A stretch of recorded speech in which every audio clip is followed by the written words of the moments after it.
Hello listeners, today in this video we will discuss the Bengali meaning of the poem Ulysses written by Lord Alfred Tennyson. তো চলো শুরু করা যাক। এই কবিতায় প্রথমেই ইউলিসিস নিজের বর্তমান জীবনের প্রতি বিরক্তি প্রকাশ করছেন। তিনি এখন একজন রাজা, কিন্তু তার কোনো কাজকর্ম নেই। অলস হয়ে স্ত্রীর সঙ্গে সময় কাটাচ্ছেন। তিনি মনে করেন তার প্রজারা বর্বর, যাদের জন্য তিনি আইন বানান, কিন্তু তারা তাকেই বোঝে না। তার মনে হয় এইভাবে জীবন কাটানো অর্থহীন।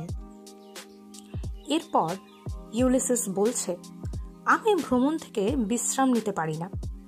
অর্থাৎ তিনি বলতে চাইছেন তিনি শুধু একজন রাজা নন, তিনি একজন দুর্দান্ত অভিযাত্রী। তিনি নতুন নতুন অভিযান করতে পছন্দ করেন।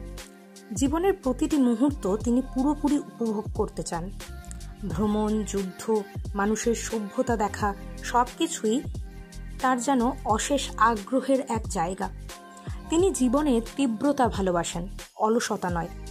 এভাবে তিনি নিজেকে কেবল একজন ব্যক্তি নয়, এক নাম হিসেবে তুলে ধরেছেন। তিনি একজন কিংবদন্তি।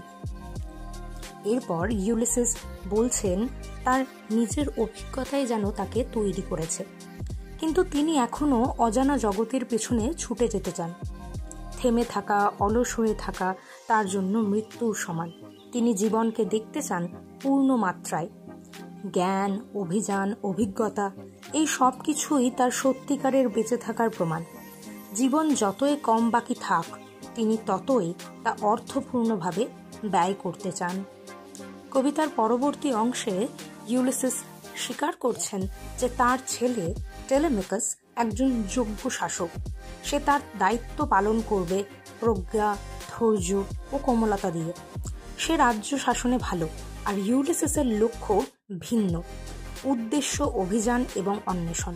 তাই তিনি বলছেন টেলেমেকাস রাজত্ব করবে আর আমি আবার পথ ধরব, অর্থাৎ আমি আবারও অভিযানে বেরোব। এই ইউলিসিস কবিতার একদম শেষ অংশে আমরা দেখতে পাচ্ছি ইউলিসিস আবার যাত্রার জন্য ডাক দিচ্ছেন।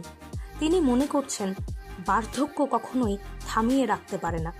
যতক্ষণ তার মধ্যে প্রাণ আছে ততক্ষণ পথ চলা থামা উচিত নয়। মৃত্যুর আগে তিনি কোনো একটি মহান কাজ করতে চান, হয়তো নতুন কিছু আবিষ্কার, হয়তো আত্মিক মুক্তি।